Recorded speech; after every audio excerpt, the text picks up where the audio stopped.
Hello, हा video आहे combination intraday plus swing trade केला तर काय बेनिफिट मिळेल आणि आम्ही कसं तुम्हाला ट्रेनिंग आणि सिग्नल्सच्या हेल्पनी प्रॉफिटेबिलिटी कडे घेऊन जाऊ शकतो.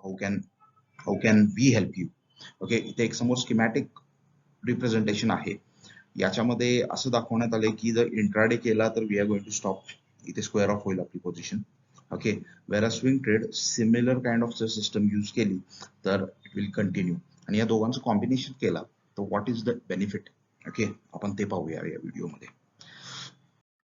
नेक्स्ट, आता सिस्टमचे कॉम्बिनेशन्समुळे काही बेनिफिट कॉम्बिनेशन मध्ये यूज होतो. ओके, ऑलमोस्ट रिटर्न सेम आहे. दोन्ही जे सिस्टम्स जर डिप्लॉय केले असते 10-11 वर्षामागचे तर आउटपुट्स तर सेमच होते याच्यामध्ये. ओके, आणि याच्यामध्ये बेसिक डिफरन्स काय आहे तर इथे एक्सपोजर नावाची कॉन्सेप्ट आहे. एक्सपोजर मीन्स की तुमचा ट्रेड किती दिवस चालू होतं. एक्झाम्पल मीन्स 100 डेज चालू आहे तर ऑलमोस्ट 21-22 डेज इकडे हा ट्रेड चालू असेल. ओके, त्यातला ओव्हर पिरियड ऑफ टाइम. वेळा स्विंग ट्रेड मध्ये तोच पिरियड 25% आहे. म्हणजे 100 मधले 25 डेज आपलं कॅपिटल तिथे मार्जिन जे आहे ते तिथे डिप्लॉय झालं असेल आपलं. ओके, वेरज इकडच्या बाजूला इंट्राडे मध्ये बिकॉज नंबर ऑफ ट्रेड्स जास्त आहेत सो ट्रान्झॅक्शन कॉस्ट जास्त आहे याच्या एंडला. वेरज इकडे नंबर ऑफ ट्रेड्स कमी आहे, ट्रान्झॅक्शन कॉस्ट कमी आहे, स्लिपेज कमी आहे स्विंग ट्रेडला. ओके, ते कसं आपण नेक्स्ट स्लाइडला बघू.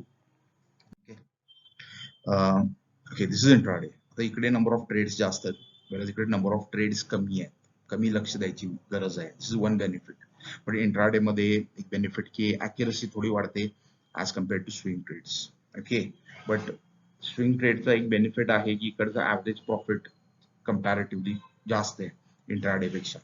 ओके, वेरज इंट्राडे मध्ये कन्झिक्युटिव्ह प्रॉफिट्स जास्त आहेत. Okay, number of profits continuous 11 झाले. ओके, होल्डिंग पिरियड कमी आहे, वेळ लागणार कमी आहे. Okay, so this is one benefit of intraday. तर कॉम्बिनेशन केलं तर दोन्हीचे ऍडव्हान्टेजेस घेता येतील आपल्याला. ओके, नेक्स्ट, जो लॉस आहे average loss that is smaller in intraday because आपण कट करायला लागले. ओ गॅप अप गॅप डाऊन काही नाही आहे, ते थोडा जास्त होतो because gap up gap down included आहे. वेरज कन्झिक्युटिव्ह लॉसेस इकडे 8 होऊ शकतात. 10 वर्षात 8 झाले कंटिन्युअस झाले आणि इकडे 5. सो इकडे इंट्राडे मध्ये तो एक बेनिफिट आहे. ओके, वेरज ड्रॉडाऊन्स दोन्हीकडे पण ऑलमोस्ट ऍक्सेप्टेबल आहेत पण इंट्राडेला परत कमी आहे तो. there's a reason for that. Okay, पण इंट्राडेला बेनिफिट पडतो ऍज कम्पेअर्ड टू दॅट. तर हे असे काही ऍडव्हान्टेजेस आहेत दोन्ही एंड्स ना, दोघांची सुद्धा कॉम्बिनेशन आपण जर केलं तर दोघांचे दोन्ही कॉम्बिनेशनचा बेनिफिट घेता येईल या लॉजिक मध्ये. ओके, आणि जर तुमच्याकडे ॲडिक्वेट कॅपिटल असेल तर इन्व्हेस्टमेंट पोर्टफोलिओ सुद्धा तुम्ही चेक करू शकता. करंट आमचा पोर्टफोलिओ मार्केट 80-90% वरच आहे आणि फॉल पण आला होता तेव्हा सुद्धा 45% वरच होता. ओके, सो इन्व्हेस्टमेंटसाठी किंवा ट्रेडिंगसाठी तुम्हाला जर अल्गोरिदमचा यूज करायचा असेल ओके तर तुम्ही आम्हाला कॉन्टॅक्ट करू शकता. इथे कॉल करा, आमच्या असोसिएट्स तुमच्या बरोबर कनेक्ट होतील. Okay, this is pure trading and investment. Okay, nothing else. आणि सगळ्याचा डेटा अनालिसिसचा यूज केलेला आहे याच्यामध्ये. Okay, thank you.